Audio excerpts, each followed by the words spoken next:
The morning light entered her studio in a soft, muted way, as if it understood the delicacy of the space she inhabited.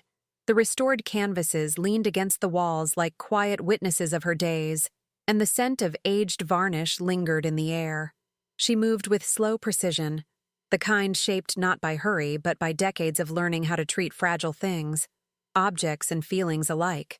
At 53, her hands carried stories that no one asked to hear, yet they trembled slightly every time she held a brush, not from insecurity, but from the weight of everything she had once believed about herself. The museum where she worked had become her refuge, a place where silence felt like safety instead of loneliness. Yet even in the calm of the gallery, she carried an invisible tension in her shoulders. She felt the judgment of the world even when no one was watching. It was as though time itself pressed against her, reminding her constantly of how society measured a woman's worth. She had grown accustomed to the quiet remarks, the looks that disguised pity as politeness, the subtle suggestions that she should slow down or consider stepping back. These words had never come from her own heart, but they clung to her like dust settling on an untouched frame. Her latest restoration project, a 17th century portrait, mirrored something deep within her. The painting depicted a woman whose expression held a strange mixture of defiance and exhaustion, as if she had spent a lifetime resisting the world's attempt to define her. As she cleaned the surface meticulously, she felt an unexpected kinship, as if the woman in the frame understood what it meant to be observed, judged, and misunderstood. There was a fragile strength in the painted eyes, and she wondered whether anyone had ever truly seen her with the same care. Outside her studio, whispers often drifted through hallways like faint drafts. They weren't directed at her explicitly, but they carried a familiarity that echoed her past. She had been through a marriage where silence had become a punishment, a long aftermath where age was treated as a slow erosion rather than a transformation. Even after rebuilding her life, the residue of those years followed her. She could sense the assumptions people made. She felt it when younger colleagues spoke to her with forced politeness, when curators glanced at her as though expecting signs of decline, when visitors looked past her as if she were part of the furniture rather than a living woman with breath, memory, and pulse. Yet beneath all that, there was something in her that refused to give in. A small, resistant light persisted in her chest, a quiet certainty that she wasn't finished. Even when doubt clouded her reflection, she sensed a path still unfolding. She moved through her days with a grace she didn't realize others noticed, the kind of grace that comes from surviving storms without losing tenderness. But her solitude had become a habit, one she wore like a protective coat, heavy but familiar. On this particular morning, as she leaned closer to the portrait and brushed away the dust of centuries, she became aware of a faint sound behind her. The soft cadence of footsteps, followed by stillness. She didn't turn immediately. She had learned to pause, to breathe, to let the world unfold before reacting. The steps were steady, not hurried or intrusive. Whoever stood behind her wasn't impatient. That alone was unusual in the museum's fast-paced environment. She continued working, but a subtle awareness sharpened inside her. She sensed a pair of eyes observing not with judgment, but with curiosity. Curiosity free of malice, free of comparison. It was a rare sensation, almost unfamiliar. For a moment, she allowed herself to imagine what it might be like to be looked at with genuine interest again, without the layers of criticism that usually accompanied such attention. Still, she didn't turn. She kept her breath measured, grounding herself in the familiarity of brush and pigment. The feeling unsettled her in a strangely hopeful way, though she quickly dismissed the flicker of warmth that rose in her chest. She had spent years reminding herself that certain doors were closed, that certain possibilities were luxuries reserved for other women, younger women, women untouched by disappointment. She whispered these constraints to herself without realizing, as if they were truths rather than wounds. But something whispered back, quietly challenging that belief, a small internal rebellion that she hadn't felt in a long time. Maybe it was the portrait in front of her, maybe it was the footsteps, or maybe it was the subtle shift of the air around her, a reminder that life sometimes rearranged itself without warning. The footsteps moved again, softer this time, and she finally exhaled, allowing the room's atmosphere to settle around her once more. She didn't know yet that this day would disrupt the quiet rhythm she had protected so carefully. She didn't know that the gaze behind her belonged to someone who would change the way her story was told, not with grand gestures, but with the simple, consistent presence she had long been denied. For now, she simply returned to her work, unaware that the world outside her studio was preparing to pull her into its harsh spotlight once again. Unaware that the eyes observing her carried a gentleness that would later be tested by the same public scrutiny that had once broken her. Unaware that the first crack in her solitude had already begun, as silently as dust settling on an untouched frame. He had been assigned to cover the upcoming exhibition as part of the cultural segment he worked for, but the moment he stepped into the museum that morning, his attention drifted somewhere far from the scheduled narrative he was meant to follow. He wasn't expecting anything extraordinary. Most assignments led him to events where people pretended to be impressed, where art was reduced to surface commentary and recycled cliches. But here, in this quiet studio bathed in soft light, he saw something that stilled him. She stood before an old portrait, the kind whose cracked varnish carried centuries of forgotten stories. Her presence, however, held a weight and serenity that the painting alone could never convey. She moved with a kind of deliberate calm that he rarely witnessed, a precision born from decades of devotion rather than ambition. He was used to people rushing, to experts who liked to be seen as much as their work, to conversations filled with polished words and empty substance. But she was different. Her silence wasn't empty. It was intentional, meaningful, almost sacred. He watched as she leaned closer to the canvas, her breath steady, her hand perfectly aligned with the brush. There was a dignity in her posture that struck him immediately. It wasn't the kind that demanded attention. It was the kind that earned it. He found himself lowering his camera instinctively, unwilling to disturb the fragile atmosphere she created around herself. Her age didn't register to him as something remarkable. Instead, it was the depth in her movements, the quiet authority she carried, the softness in her gaze that radiated a life fully lived. She wasn't trying to impress anyone. She wasn't performing. And that, paradoxically, made her presence magnetic. Colleagues nearby made comments under their breath, teasing remarks about him taking too much interest, jokes packaged as harmless observations. He ignored them with ease. Their perceptions rarely aligned with his, and he had long since learned to filter out the noise. But even as he focused on his notes, he remained acutely aware of her, captivated by the authenticity she didn't realize she possessed. He approached her workspace slowly, careful not to interrupt. He read the restoration notes pinned to the side table, admiring the details written in her handwriting. There was something elegant about the way she organized her thoughts, something meticulous without being rigid. Her handwriting curved gently, reflecting the way she seemed to navigate the world, with softness, with depth, with intention. When she finally noticed him standing nearby, she didn't flinch or stiffen. Instead, she looked at him with eyes that held both reserve and quiet strength. It was the gaze of a woman who had weathered many seasons, who had learned how to protect herself without closing entirely. He offered a polite nod, and she returned a subtle acknowledgement before continuing her work, as if allowing him to observe without granting full access. It was a boundary, but also an invitation.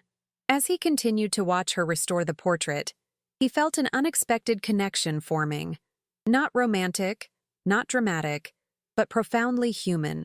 She reminded him of the kind of people who shaped him growing up, individuals whose strength came not from loud declarations but from quiet resilience.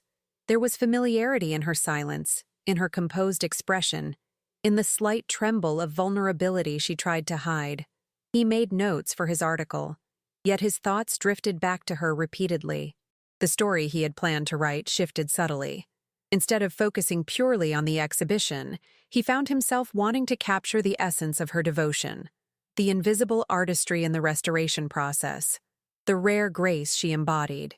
He wanted readers to feel what he felt in that moment, the unexpected awe of witnessing someone who carried beauty without seeking approval. But he also sensed something else, something unspoken. Beneath her calm exterior, there was a tension, a weariness shaped by years of judgment she had learned to mask. He recognized that look. He had seen versions of it before, in people who had been underestimated, dismissed, or scrutinized unfairly. There was a gentleness in her, but also a kind of loneliness, like someone accustomed to walking through rooms without being fully seen. He didn't understand why, but he felt compelled to protect that gentleness, even though he barely knew her. Maybe it was instinct. Maybe it was empathy. Maybe it was the quiet pain he sensed beneath her steady movements. Whatever it was, it anchored him to her presence in a way he couldn't ignore. Before he left the studio, he took one last glance at her. She was illuminated by the pale morning light, completely absorbed in her work, unaware of the impact she had already made. He realized then that she wasn't just restoring a forgotten painting, she was revealing her own resilience through every careful touch. He walked away with the distinct feeling that he had just witnessed something rare, and he knew, without understanding why, that this assignment would not end the way his others usually did. Something had begun, quietly and inevitably, in the space where art and humanity intertwined. The following days unfolded with a gentle, almost imperceptible shift in the museum's atmosphere. She continued her work in the restoration studio, maintaining her habitual rhythm, arriving early, preparing her tools with the deliberateness of someone who understood the fragility of time, and losing herself in the quiet dialogue between brush and century-old pigment. Yet something had changed. She felt it in the way the light seemed softer, in the way her breath settled differently in her chest, in the subtle awareness that someone now walked the same corridors, with a quiet intention that mirrored her own calm. He began appearing more frequently, though never in a way that felt intrusive. Sometimes she heard his footsteps before seeing him, steady, considerate, never rushed. Other times she noticed him from the corner of her eye as he lingered near the exhibits adjacent to her studio, pretending to study catalogs or inspect lighting, though his attention eventually drifted toward her. He carried himself with the understated curiosity of someone who preferred observation over commentary, and in this, she recognized a familiar trait. She too had learned to read the world through quiet details rather than loud declarations. Their exchanges began not with words, but with presence. He held doors open without dramatizing the gesture. He moved equipment slightly out of her way when he noticed her arms full. He placed a clean cloth near her workstation after seeing her search for one the previous day. Small acts, subtle and respectful, as if he understood intuitively that her boundaries were delicate things earned slowly, not assumed. She found herself becoming aware of him in moments she wished she didn't. It wasn't the awareness of someone watching her, but the awareness of being considered, something she hadn't felt in years. It stirred an old ache inside her, a caution shaped by disappointment, yet also a curiosity she fought the impulse to silence. She reminded herself that age had taught her prudence, that the world could be unforgiving to women like her who dared to feel seen again. Still, each time she felt his presence, a faint warmth slipped through the cracks she thought were sealed. On one particular afternoon, as she examined the delicate cracking pattern on a canvas, she sensed him near the threshold of the studio. She didn't turn, but she felt the atmosphere shift, the quiet intention he carried, the respectful distance he maintained. He placed a catalog on the table close to her tools, his movements careful, as though not wanting to disturb the fragile equilibrium she lived in.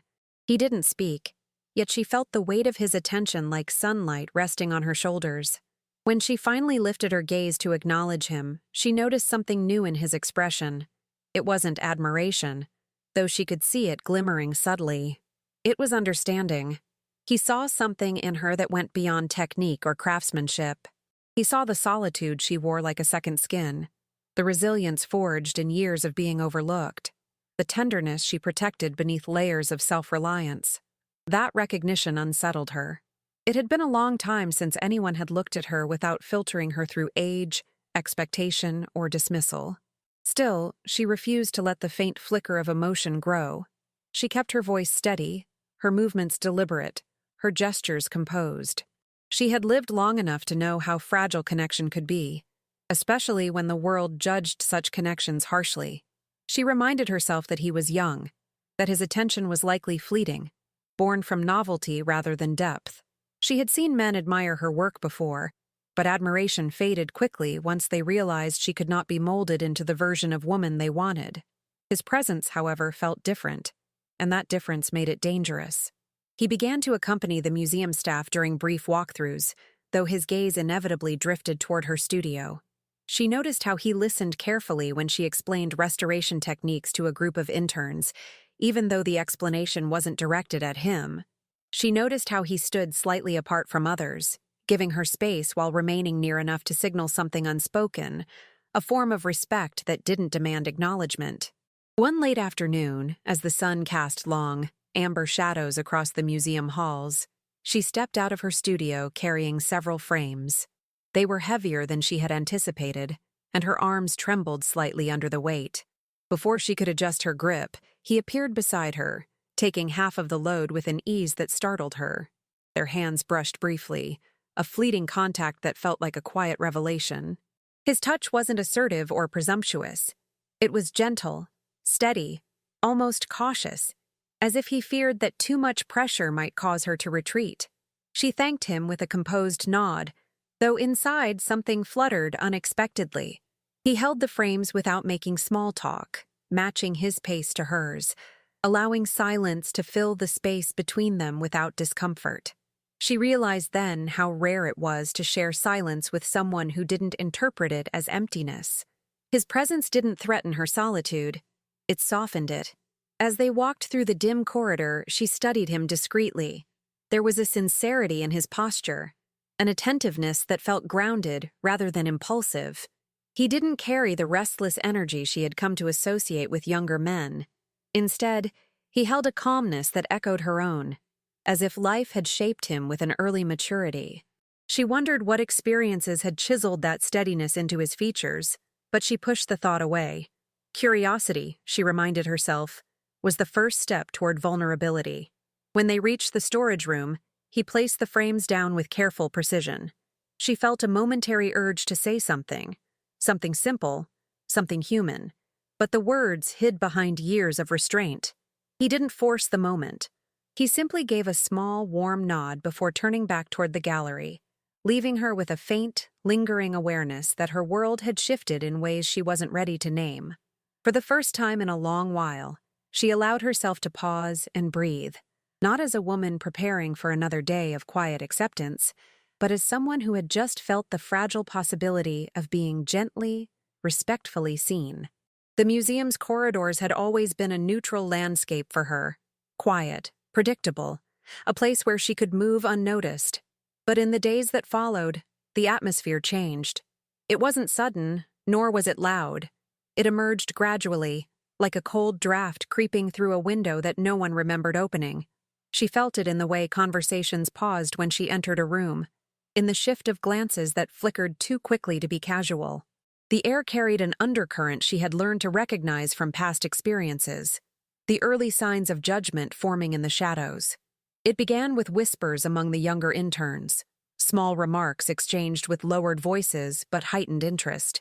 They noticed the journalist's presence, how often he passed by her studio, how naturally he gravitated toward her work area, how his eyes followed her movements with a soft attentiveness that didn't go unnoticed.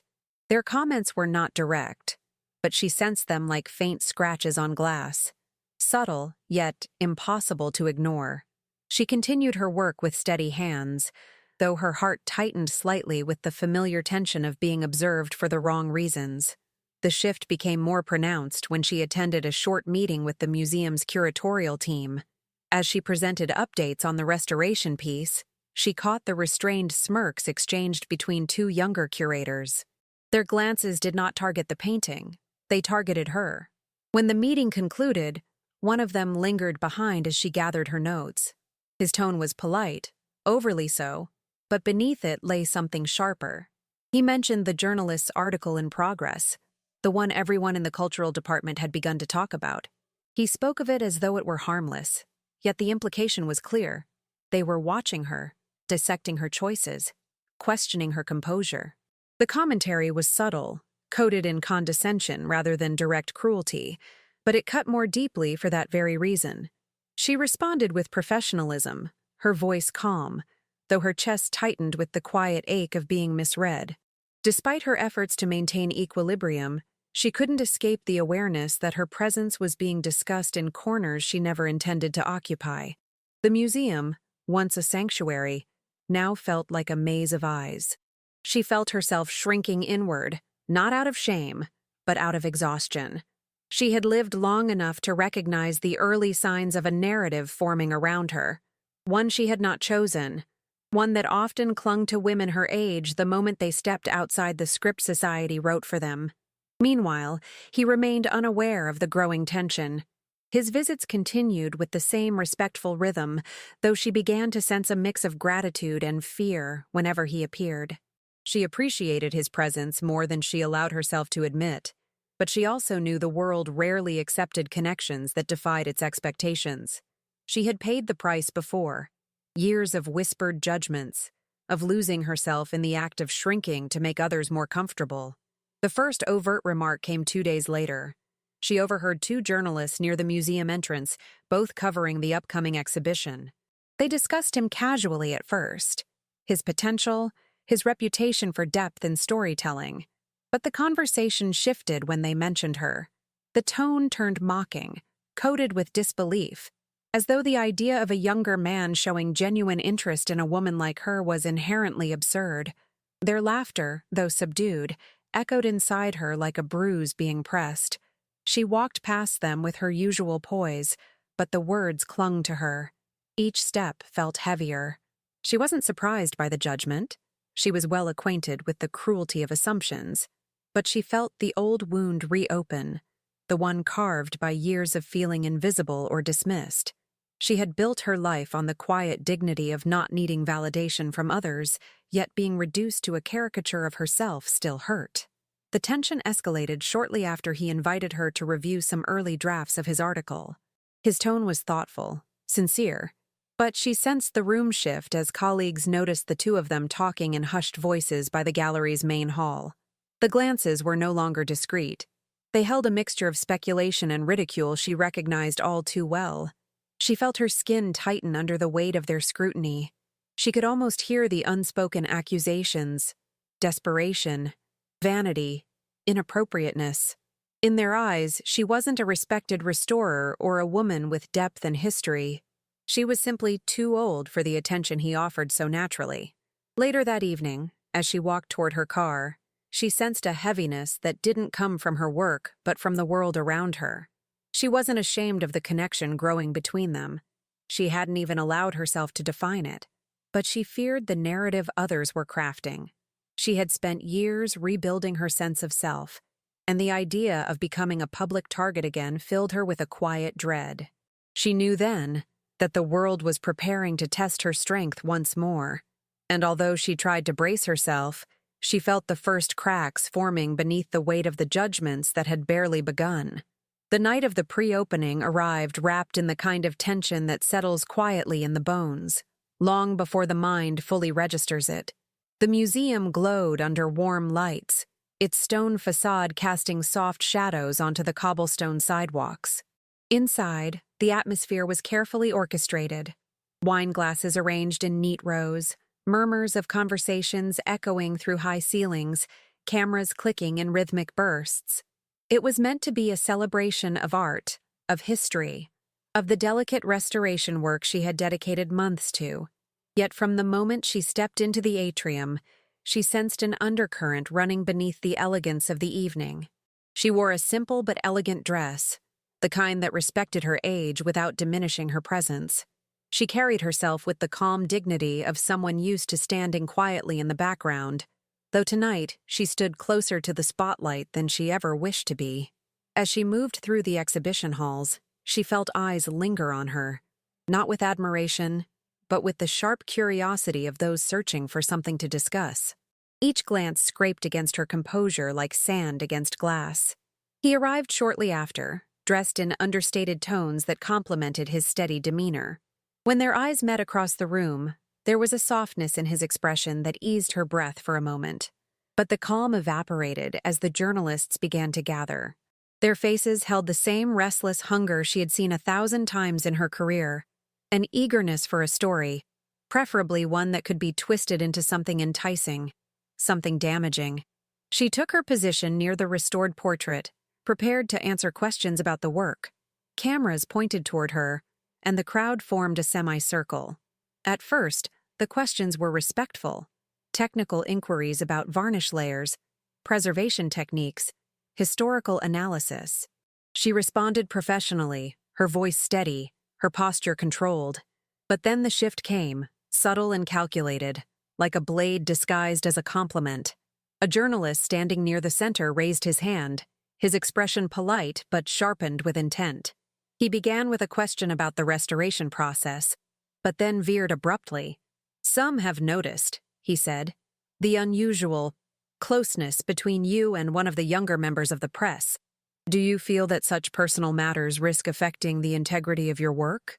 The room fell into a shallow silence, the kind that stretches painfully thin. Her breath caught for half a second. She composed herself before answering, but the damage had already begun. A ripple of whispers moved through the crowd. She saw the smirk on one curator's lips, the lifted eyebrow of another. The journalist who asked the question held his microphone out like a weapon she was expected to defend herself against. She responded with professionalism, refusing to dignify the insinuation, but the question had opened a crack, and others quickly exploited it. Another voice chimed in, a woman with a sharp tone masked as curiosity. "Is it true he spends more time here than necessary for his coverage? Some are wondering if there's more behind the scenes." Laughter, small, discreet, but unmistakably cruel, followed the question. Someone pretended to cough to hide a snort. Her cheeks warmed with a heat that felt both humiliating and infuriating, but she maintained her composure. She spoke calmly, redirecting the conversation back to the artwork, though she knew they were not truly listening. Cameras zoomed in, pens scratched eagerly.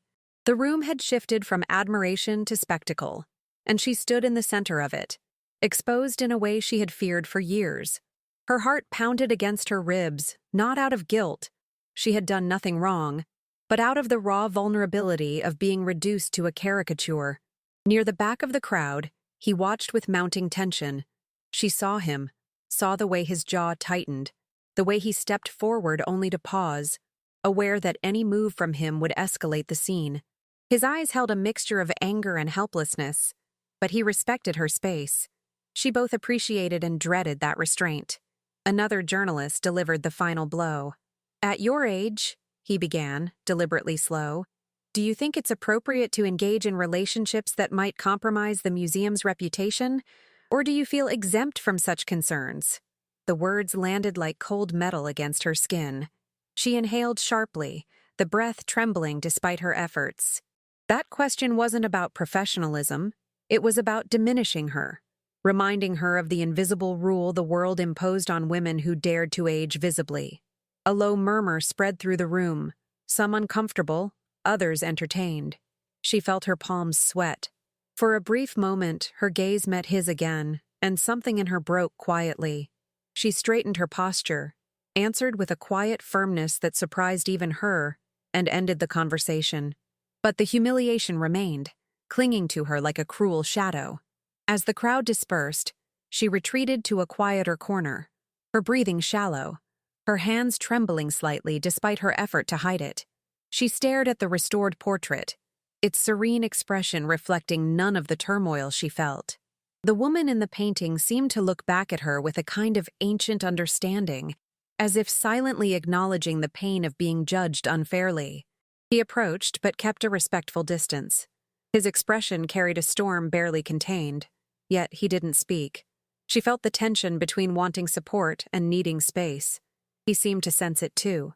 He simply stayed near enough for her to feel less alone, far enough to honor her dignity. But the night had already carved its wound. She left the museum with her head held high, though every step felt heavier than the last. In the quiet outside, the cool air touched her skin like a balm, but inside her chest, a silence formed, the kind that grows when a person tries to swallow what shouldn't have to be endured. She didn't cry. But she felt something inside her fold inward, retreating behind walls she thought she had outgrown. And he watched her leave, realizing that the line had been crossed, realizing that this was no longer just about whispers, it was about cruelty she did not deserve. And something in him began to shift. The days that followed felt heavier than the stone walls of the museum itself. She walked through the corridors as she always had, maintaining her quiet grace, but the atmosphere clung to her differently. Conversations stopped a fraction of a second too late when she approached. Glances slipped away like shadows pretending innocence. She had endured judgment before, but this time it felt sharper, more personal, as though the humiliating questions at the pre-opening had set something loose, a cruelty that now drifted freely through the building. She tried to convince herself that work would anchor her again. She returned to the studio, surrounded by canvases and tools that usually steadied her breath, yet she found herself faltering. Her hands hesitated in ways they never had. Her concentration broke more easily. The familiar sanctuary of the restoration room now felt compromised, its silence interrupted by echoes of laughter, whispers and accusations she never invited. He attempted to approach her several times, stepping into the studio with the same gentle intention as before, but now she felt a fracture inside herself, one carved by shame, fear, and an ache she didn't want to examine too closely. She responded politely, but her voice carried a distance he hadn't heard before. Her eyes no longer lingered on his. Her posture remained rigid, as if bracing for a blow she hoped wouldn't come. He noticed. Of course he noticed. The first time she stepped away from him mid-conversation, pretending to rearrange her tools just to avoid the warmth of his presence. He felt a shift, not rejection. She wasn't cold enough for that, but fear, a fear she tried desperately to hide. He remained patient, offering help in ways that didn't intrude, but she gently refused each attempt. She thanked him with controlled politeness, erecting invisible walls he was careful not to push against. She told herself she was doing the right thing, that creating distance would protect him from the whispers swirling around them, that it would protect her from further humiliation. She repeated silently that the world was not kind to women her age who dared to be close to someone younger. She remembered the snickers, the raised eyebrows, the insinuations thrown at her like darts in front of an entire room. She remembered the journalist's voice dripping with contempt as he questioned her dignity. She felt the humiliation all over again, seeping into the quiet corners of her identity. And so, she hid. But he felt the distance growing with every passing day. He saw it in the way she avoided eye contact, in the way she stepped aside when he approached, in the way her voice lost the gentle inflection it once had when speaking to him. He watched her withdraw behind walls built from old wounds reinforced by new ones. He wanted to reach out, to throw a rope across the growing chasm between them, but he also feared making her feel cornered. One afternoon, he saw her carrying a collection of fragile frames across the hallway. The weight was clearly too much, and he instinctively stepped forward to help. But the moment their eyes met, she gave the slightest shake of her head, a silent plea for space, not assistance. He froze. She tightened her grip on the frames and continued walking, even as her hands trembled slightly under the strain. He stood there long after she disappeared into the storage room. He could feel the unspoken message, "Don't make this harder for me." He understood, but it didn't ease the ache settling in his chest. The distance widened further during a staff briefing. She sat at the far end of the table, her focus fixed on her notes, refusing to acknowledge the curious glances thrown their way. He tried to catch her eye, just for a moment, but she kept her gaze anchored to the paper in front of her. Her shoulders were tense, her movements restrained, as though she feared any sign of ease might spark another round of speculation. After the meeting, as she walked briskly toward the archive room, he followed at a respectful distance. When he finally approached, she turned slightly, not with irritation, but with a fragile resignation. He stopped a few steps away, far enough to honor her boundaries, close enough to let his presence speak what he couldn't verbalize. The hallway was quiet, the evening light filtering through high windows, painting long shadows across the floor. For a moment, she looked at him, truly looked. And in her eyes he saw exhaustion, sadness, and a deep, raw fear that broke something inside him. She breathed in, as if gathering strength from somewhere far within, then offered a small, strained smile, one meant to reassure him, but which only highlighted the fractures beneath. Without a word, she turned and walked away.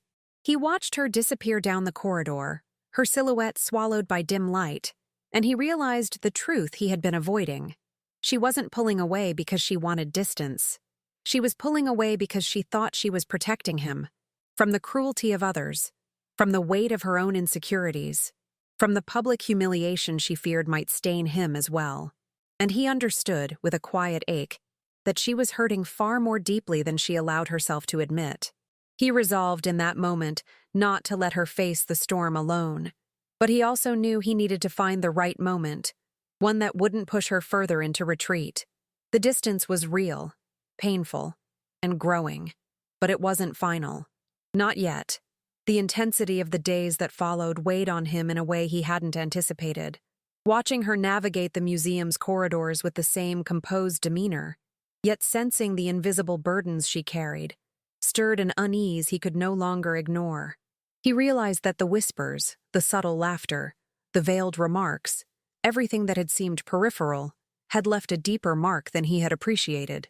The young journalist who observed her with admiration now understood that admiration alone was insufficient. She required protection, acknowledgement, and respect beyond what words could convey. He spent long hours reflecting on his role in the unfolding narrative. His presence, though quiet and considerate, had inadvertently drawn attention and speculation. He felt a growing responsibility, not to dictate her life, but to ensure that the judgment of others did not erode her dignity further. He revisited the pre-opening event in his mind, recalling the pointed questions, the laughter that followed, the subtle attacks disguised as concern. Each memory reinforced a commitment. He would not allow her brilliance to be overshadowed by cruel curiosity. During an early morning visit to the museum, he observed her from a distance as she arranged the latest frames for exhibition. Her hands moved with precision, yet the slight tension in her shoulders betrayed the cumulative weight of recent humiliation. He realized then that her calm exterior was a carefully constructed armor, one that had weathered years of judgment and marginalization. He understood that the story he was witnessing was not only about art, but about a woman reclaiming her space in a world eager to diminish it. He approached her workstation, carrying a set of archival gloves and cleaning materials. She glanced up briefly, her expression polite but guarded. He offered a soft nod, acknowledging her unspoken boundaries. She didn't need words to understand his intent. He was there to support, not to intrude. It was a delicate balance, one he navigated with cautious attentiveness. She returned her focus to the canvas, yet a subtle awareness lingered, a recognition that he had noticed more than the public or colleagues ever would. He began to piece together the origins of the critique that had shadowed her. Conversations with colleagues, subtle inquiries into social circles, observations of media behavior. All of it painted a pattern of prejudice rooted in ageism and misunderstanding. The realization settled heavily on him. She had been judged not for her work, but for the audacity of existing visibly in a society that revered youth above experience. This knowledge intensified his resolve. He could not undo the humiliation of the past, but he could confront the present with integrity. One afternoon, as they crossed the gallery together, she carried a portfolio heavier than expected. He instinctively offered assistance, and though she hesitated, she accepted. Their hands brushed slightly, a fleeting contact that conveyed mutual understanding. He sensed a quiet tension in her, a fear of appearing vulnerable in front of others. He met her gaze steadily, conveying reassurance without words. The moment was brief, yet charged with significance, a silent acknowledgement of trust beginning to form between them. The following days were punctuated by small interventions. He shielded her from intrusive questions, subtly redirected conversations, and maintained a presence that signaled unwavering attention. Each act was deliberate, performed with the precision of someone attuned to emotional nuance. He recognized that her world had been shaped by years of neglect and judgment, and he approached it with respect, avoiding grand gestures or overt declarations that might overwhelm. He began to understand her fully, not just her work, but her history, her scars, her resilience. He recognized the silent defiance in her posture, the careful restraint in her gestures, the depth of observation in her eyes. These were not the marks of a fragile woman. They were the hallmarks of someone who had survived, learned, and grown stronger in the shadows. The young journalist felt a profound awakening within himself. Admiration had evolved into a protective, respectful love that honored her complexity without attempting to alter it. By the end of the week, he realized he could no longer remain a passive observer. The subtle cruelty of the outside world was relentless, and her dignity deserved an advocate.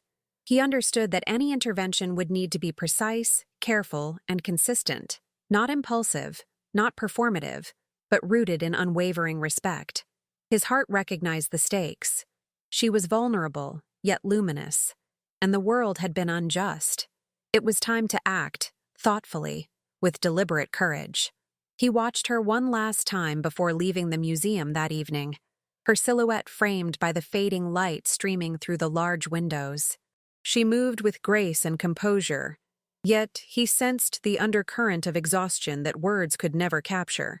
He vowed silently that he would not allow her strength to be questioned, nor her presence diminished. The awakening was complete. He understood, fully and irrevocably, the depth of her worth and the responsibility that came with seeing it. The upcoming public event loomed large on the horizon, a culmination of the exhibition's opening series and a stage that could amplify both admiration and scrutiny. She had hoped to avoid such exposure, but circumstances left her no choice. Contracts, schedules, and expectations demanded her presence. The air in the museum that evening was thick with anticipation, every hallway echoing with hushed conversations, camera shutters, and the subtle clatter of glasses. The audience was composed of influential figures, journalists, and critics, all with their own agendas, none entirely neutral. She arrived early, preparing meticulously as always. Her movements were deliberate, measured, a choreography honed over decades. But beneath the practiced exterior, a quiet tension persisted. She felt the weight of anticipation, the unspoken scrutiny that accompanied every gesture and word. Each step toward the gallery's main hall was a negotiation with the anxiety that had quietly nested in her chest since the pre-opening. She reminded herself repeatedly that composure was her ally, that dignity would outlast the whispers, yet the unease clung stubbornly. He arrived shortly afterward, blending into the crowd yet maintaining his focused attention. Unlike others, he did not seek the spotlight. Instead, he remained attuned to her needs, watching for signs of discomfort, offering subtle support with small gestures, a rearranged portfolio, a strategically placed step to block an intrusive question, a reassuring glance. His presence, steady and deliberate, became an invisible shield. She felt it tangibly, a calm undercurrent that contrasted with the tension around them. As the event commenced, the first wave of questions began. They were innocuous at first, technical inquiries about the artworks, curatorial choices, and historical context. She answered with her usual precision, voice clear, posture confident, yet she could sense the gathering storm. Cameras lingered longer than necessary, microphones angled for effect, subtle smirks appearing on faces who had already decided their narrative. She noted the glances exchanged between journalists, the slight shift in tone, the poised readiness for disruption. The first overtly hostile question arrived mid-discussion, aimed indirectly at her. It carried a shade of mockery, framed as curiosity. She felt the familiar surge of tension, a tightness in her chest, the first stirrings of panic that had followed her through prior events. Her hands gripped her notes more firmly. She responded calmly, yet every word felt like walking on a thin rope suspended over an abyss. The audience murmured. The subtle judgment permeated the air. Her composure was tested, the public scrutiny pressing down like weight she could not fully counteract alone. He noticed, of course. He saw the way her gaze flickered briefly toward him, the barely perceptible tremor in her voice, the micro-expressions she fought to conceal. He realized that the situation had escalated beyond normal professional tension. It had become a moral test, a trial imposed by an audience eager to witness misstep. He positioned himself strategically, ensuring she would not be confronted unfairly, his presence both protective and unobtrusive. A second question followed, sharper, laden with insinuation. She answered without faltering, but her awareness of the crowd's judgment grew heavier. Each subtle laugh, each camera angle, each whispered exchange intensified the moral gravity of the moment. She felt exposed, not in her work, but in her personhood, in the authenticity she had cultivated against societal prejudice. She realized fully that this was not about art. It was about testing her dignity, her ability to maintain self-respect under public scrutiny. He did not speak yet. He assessed, calculated. He understood that intervention required precision. The wrong gesture could amplify her vulnerability, yet inaction risked the moral erosion of her presence in that space. His heart beat with the weight of responsibility.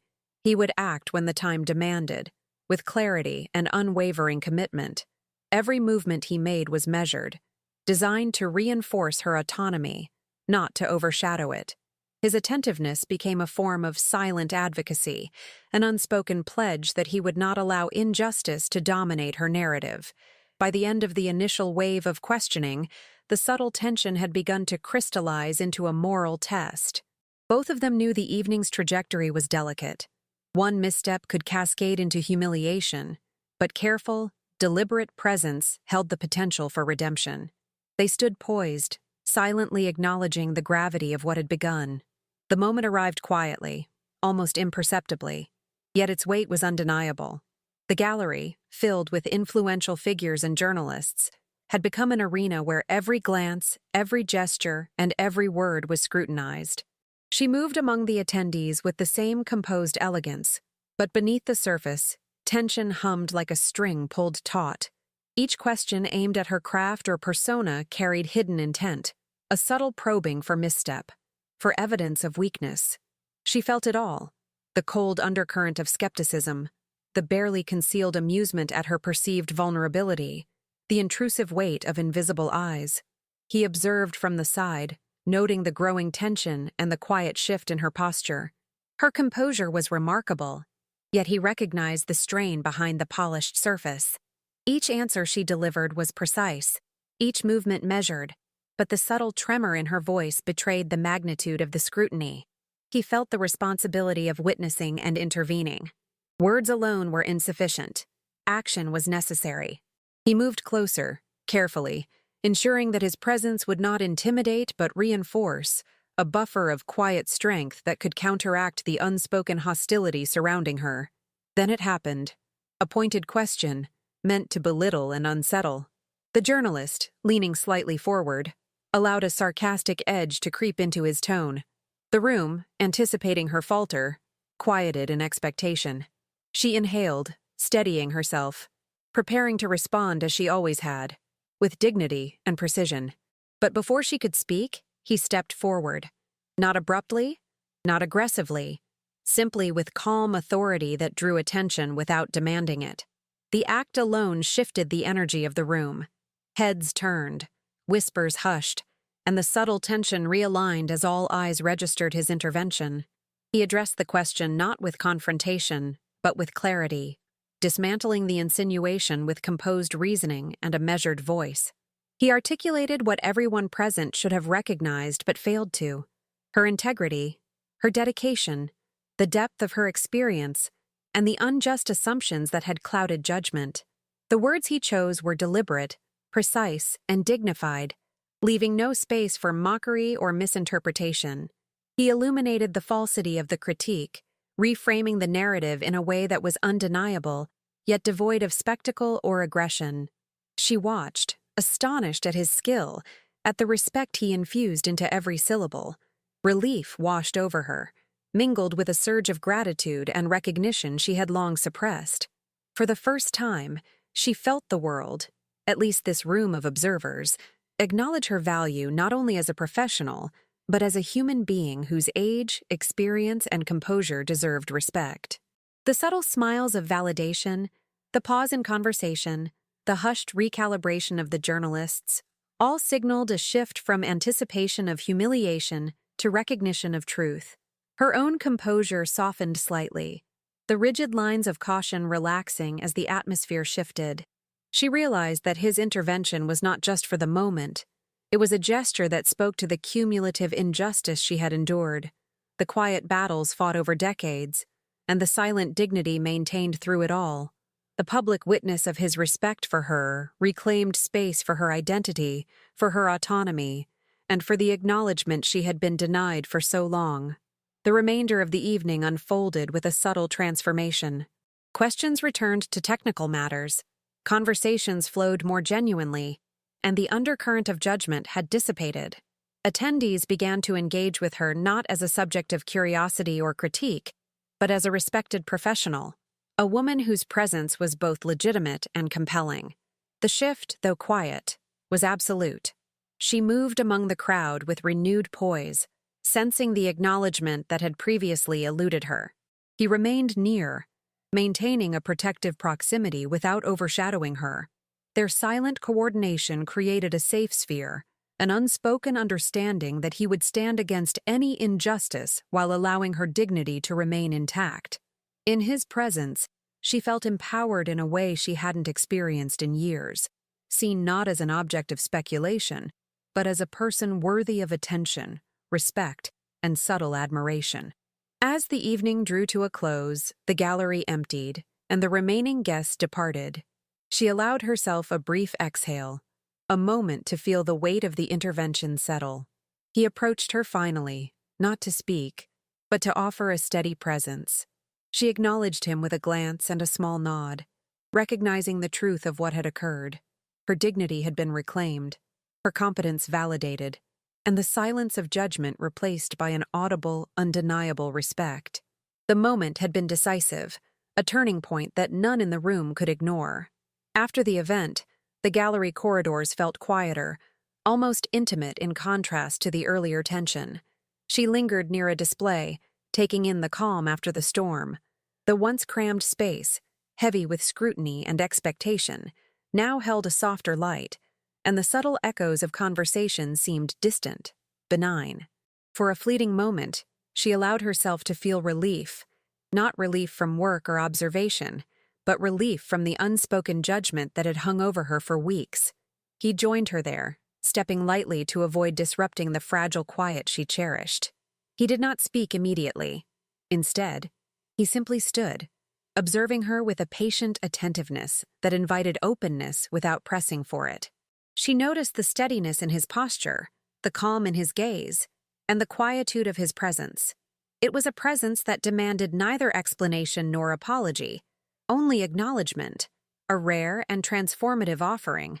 Finally, she spoke. Her voice was low, measured, and filled with the weight of unspoken history. She reflected on the recent events, the persistent scrutiny, the subtle cruelty, and the surprising defense he had offered. She confessed to the tension she had carried, the fears she had hidden behind composure, and the relief that surged within her when he acted with integrity.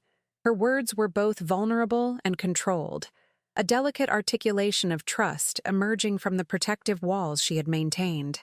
He listened without interruption, absorbing each inflection, each carefully chosen word, each pause pregnant with significance.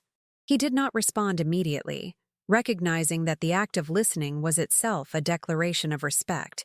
In that silence, he conveyed empathy, understanding, and acknowledgement, a reinforcement of the dignity she had fought to preserve.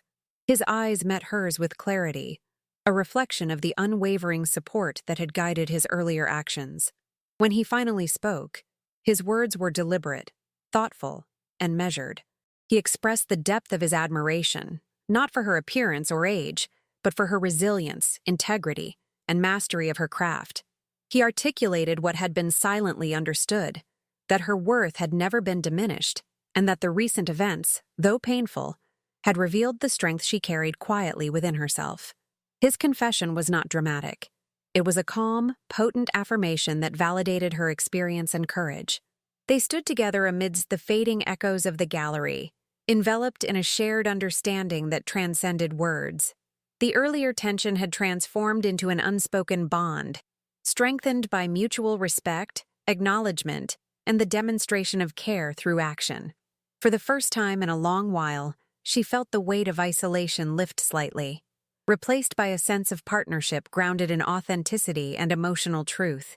The evening waned, and the last visitors departed, leaving the two of them in quiet contemplation. The restored paintings, bathed in the soft light, seemed to reflect the subtle transformation occurring between them, a recognition of endurance, the reclamation of dignity, and the emergence of trust. She realized that the truth she had spoken, and the respect he had demonstrated, had created a space where vulnerability could coexist with strength, and acknowledgement could coexist with independence. As they left the museum together, walking slowly toward the exit under the muted glow of evening lamps, she sensed that the moments of judgment had faded, replaced by the possibility of connection founded on honesty, respect, and emotional integrity. Their shared understanding, quiet yet profound, marked the beginning of a chapter in their lives where dignity would guide each step, and the echoes of past scrutiny would be replaced by a subtle, unwavering affirmation of self-worth. The morning after the event, the city outside the museum felt unusually gentle, as if it had absorbed the intensity of the previous night and exhaled a softer rhythm. She walked through the quiet streets, the pale sunlight tracing subtle patterns on the cobblestones, her steps steady, measured, yet lighter than they had been for weeks. The weight of judgment that had lingered over her seemed to have lifted, replaced by a quiet acknowledgement that the world could, in rare moments, bend toward fairness. She felt the long shadows of scrutiny begin to fade, revealing the contours of her own strength and dignity.